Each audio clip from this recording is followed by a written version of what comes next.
Good morning. So here we are, take two. I recorded this video yesterday, but the camera timed out on me. I really needed to charge my camera, and so I did, and I came back to do the video again, and it's been a lot of different thoughts that I've been feeling since doing my first video and then having to re-record it. I've had some enlightening thoughts, I suppose, on grief and why we mourn things. So in January, early January of this year, I had a miscarriage, and it was definitely something that is hard to go through. I've never had a miscarriage before, so it was very emotional, very painful. The way that it happened was, it shouldn't happen like that for anybody. I went to a hospital here that was just, the staff was not caring enough. They were very cold, and only one of the doctors was nice to me, and she happened to be pregnant, which I thought that was kind of insensitive to send in one doctor who was a total bitch and was very rough and terrible to me. And then instead of that doctor coming back to apologize, she sends me another doctor, which was very nice and very calming and very considerate. She was a black woman, but at the same time, she's pregnant. So I'm going through this miscarriage at the hospital because for some reason I thought maybe that I could go to the hospital and they would be able to put me on bed rest and stop it from happening, or see that the baby was okay and I was just losing a little bit of blood. But by the time I got to the hospital, I was bleeding everywhere. They had me waiting in the emergency room.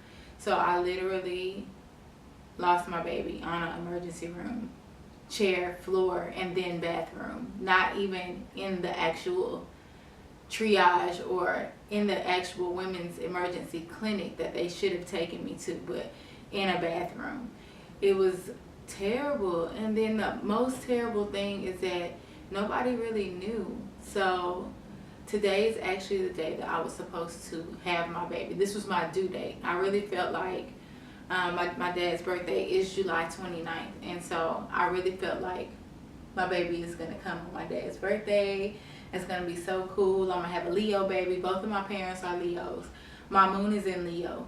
So I was like, I'm going to have a Leo baby, and it's going to be a strong girl. And you have all of these hopes and all of these thoughts and aspirations for what you think your pregnancy is going to be like, what you think the end result is going to be.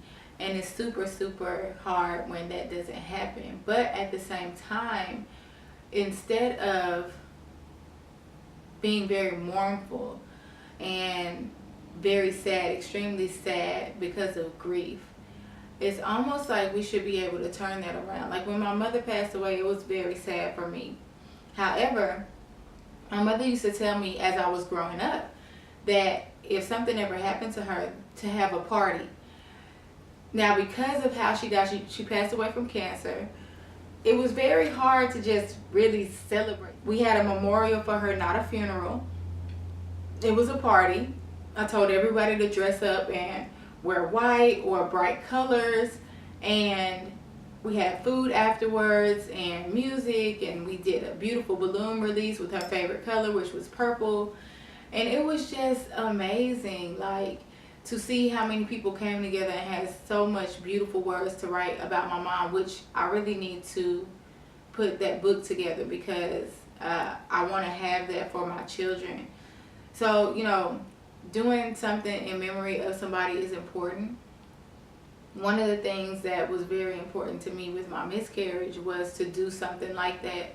So me and Jay, we wrote letters to our baby, and that really helped me. It really helped me to write to my child that wasn't here. It's helping me to do this video today Even though by now I thought, hey, I'll have a new baby. Sometimes life, it doesn't work in that order because other things need to happen first, or other things need to happen a little bit better, or your health needs to be a little better. There's so many different factors in why women have miscarriages.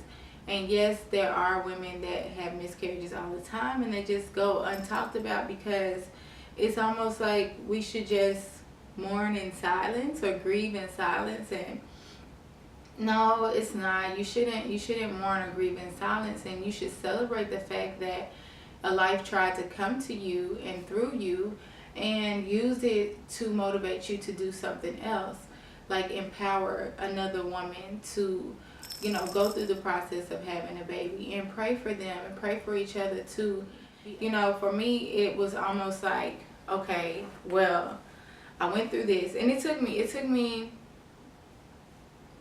I can't say that I'm really even over it, because it's almost like a piece of you is just kind of missing. Like, it's just like out there in the universe, like, well, maybe next time, or I don't know.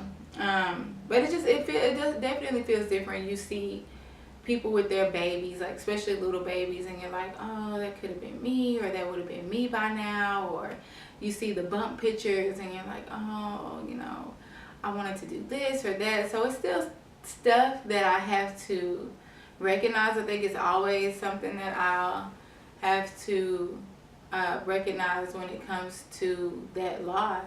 But I've had other losses as well. I lost my husband in 2009. So this was going to be a baby with my now partner. So I was excited about that, because it took me a while just to even start over in a new relationship. And then I lost my mom in 2015. But loss is a part of life. So is gain. So there's going to be a balance. You're going to have some losses. You're going to have so many gains. And that's the thing that keeps life balanced. Even though we don't like to hear that. We don't like to hear that sometimes it's going to be us. A lot of times there's other situations that people tell us about, and we don't really know how they feel until we go through it. And that's why we're here to experience life the way that we are, because it's meant for us to go through difficult things to get us to a different place. Like, it's just like being in school, and there's levels. So the more levels you go up, the more you have to learn how to deal and navigate through different experiences. And so I'm happy to have had the experience, even though it seemed like a bad experience at the time.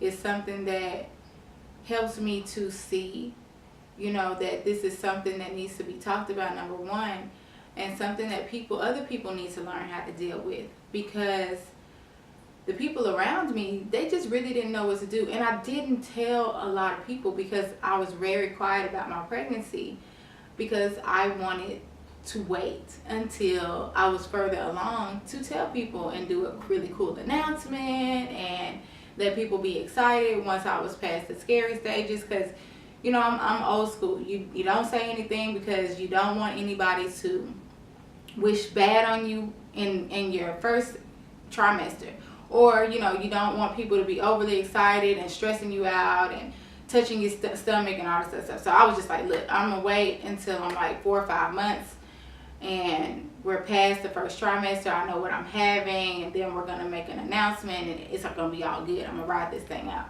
And it didn't work out that way. So in some ways it was like, okay, I didn't tell anybody, so I was able to have my space to myself. But then the people that I did tell, my cousin was really good about it. She just was like, if you need me, I'm here for you. Do you want to talk about it? And then she sent me some tools that I could use. So actually I got the writing a letter thing from her. And she had never gone through it. And she didn't try to push her opinion of what she thought and why and all of this stuff on me. She didn't say any of that. And I think that a lot of people try to give you advice and they say like, well, something was probably wrong. And they try to help you reason with why. Don't do that. Don't do that at all. Just tell that person, look, I'm here for you if you want to talk. Do you need to get out the house? Would you like to go to the spa? Would you like to go have a drink? Would you like to meditate with me, or would you like to do yoga, or some kind of practice that's going to take your mind off of it and put you in another state of maybe mindfulness and, you know, praise, prayer, things like that. Like, do stuff like that. Don't talk about it or try to force your opinions and thoughts on the situation. It's not helpful.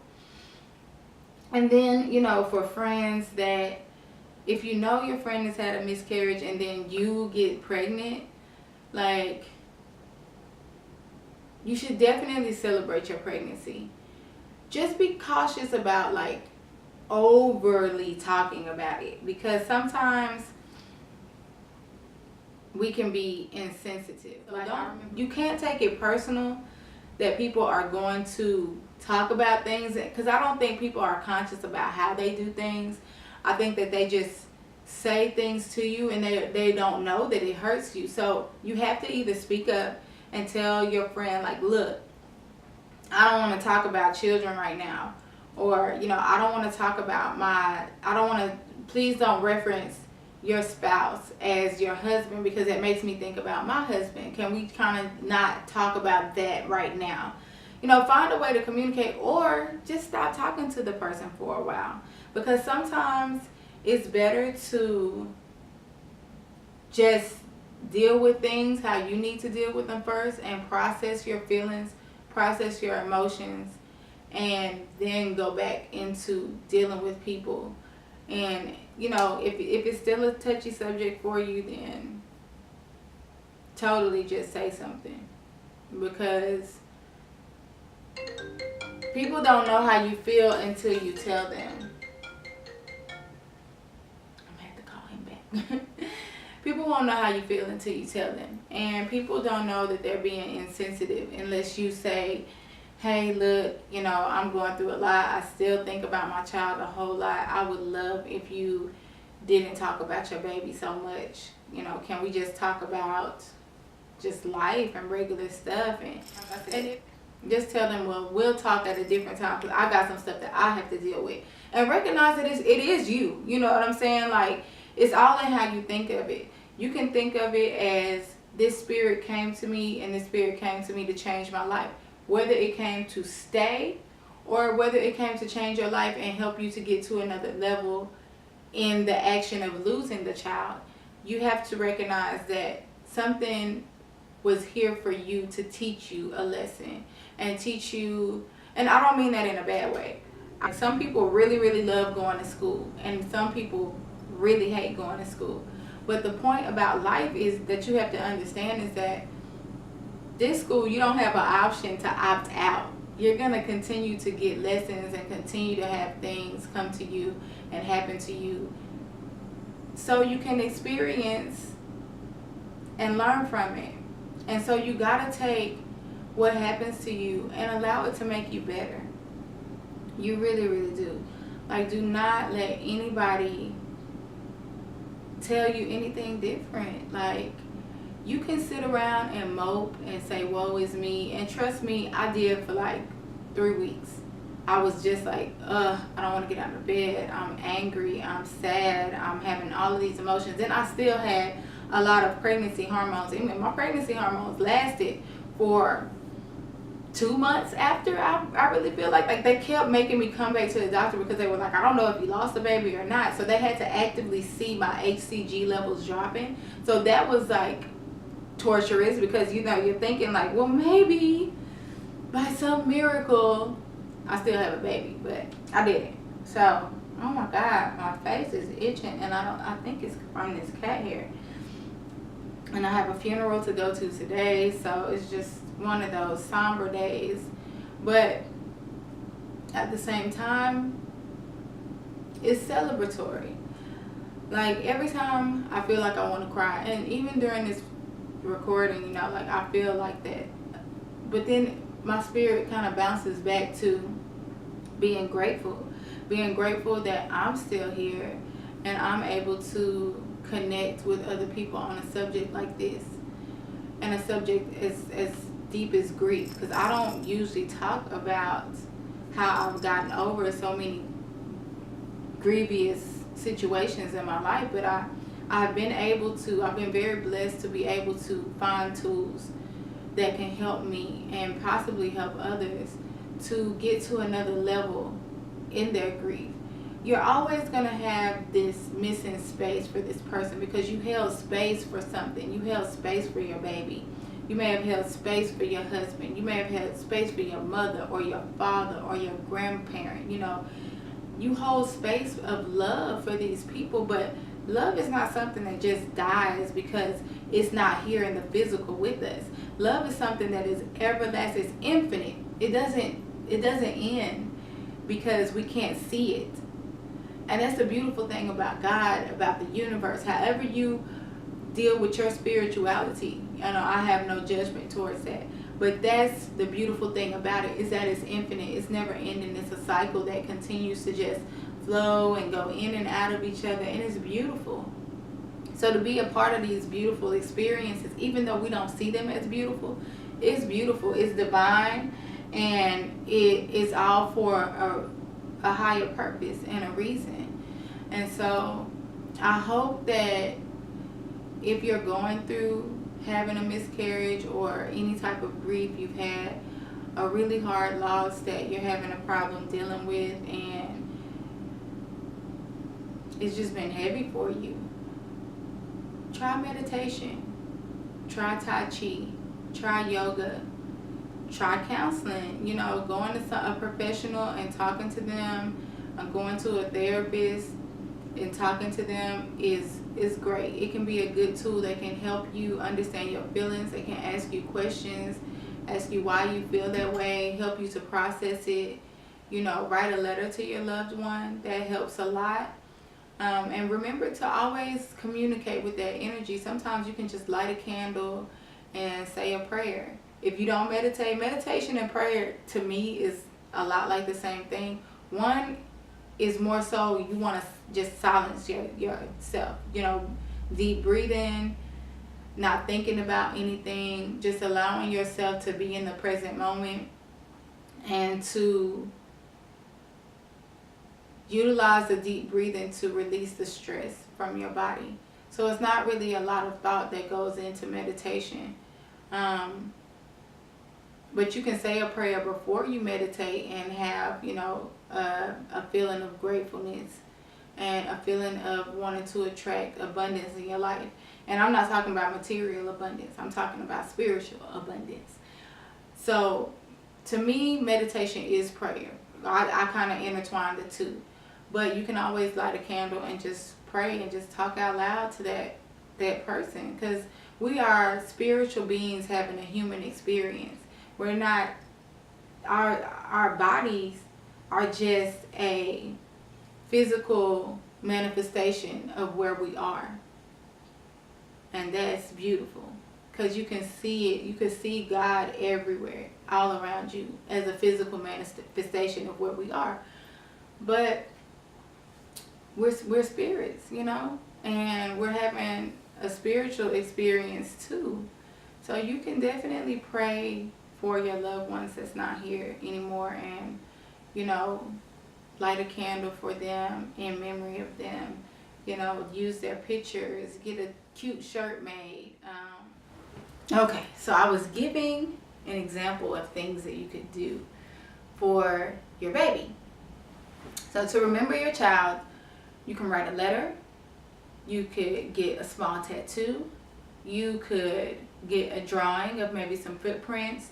If you had a name picked out, you can of course get the name on the drawing or the photograph, or, you know, something sweet to remember that child by. You can always put fresh flowers in your house on a weekly basis.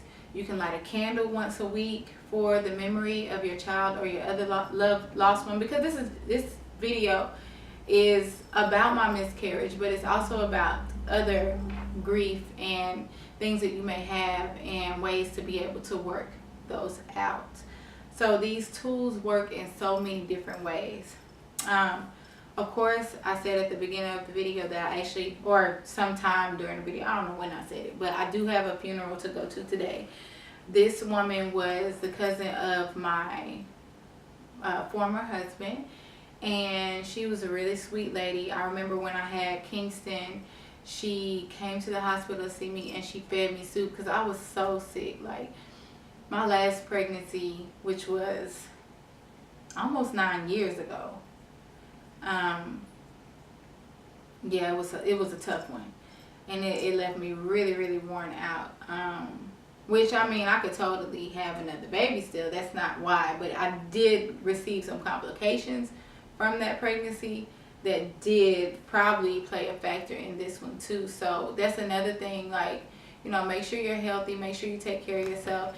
If in fact you do or have had a miscarriage and you want to try again, you know, make sure that you're taking the right steps. You know, have a healthy diet, take vitamins, you know, get checked out, make sure you don't have any underlying health issues, exercise every day, take very good care of yourself. Like, love yourself to the utmost so that that energy will want to come to you. Because if you love yourself and you love your children like you love yourself, then you're not going to have any problems being a great parent. That's the main thing I think that we need to understand too, is just be a great parent. And if you already have children, which I had to realize, I have two beautiful children. I have a 14-year-old and I have an 8-year-old, and they have been blessings to my life. So if I'm never able to have another child again, then I'm happy. Like, I have a beautiful life. I appreciate it. I'm very grateful for my experiences in this life, and should more abundance be added unto me, then I receive it with open arms. So I hope that this video helps somebody that is grieving or that's going through a miscarriage. You're not the only one. You don't have to suffer in silence. Definitely speak your truth and speak out. And they're calling me about coming and being on time. So I better do that, because a lot of times, you know, if you know me, I get there when I get there. I've been better. I have been so much better though, like I'm working on my time management skills. But I'm glad I got a chance to have to redo this video and do it today, because this is the day that I was due. This is the day that I was supposed to have my baby, and I honor this day. I honor August the 4th. I honor the Leo energy. I honor my mother, because I know that a lot of my strength just comes from having a strong, beautiful mother, and I honor my experience with her as well. So peace, love. I really hope that this helped. It helped me. So if it doesn't help anybody else, I help myself today. So I love you. I like you. Always be so well groomed from the inside out. Remember to live life abundantly.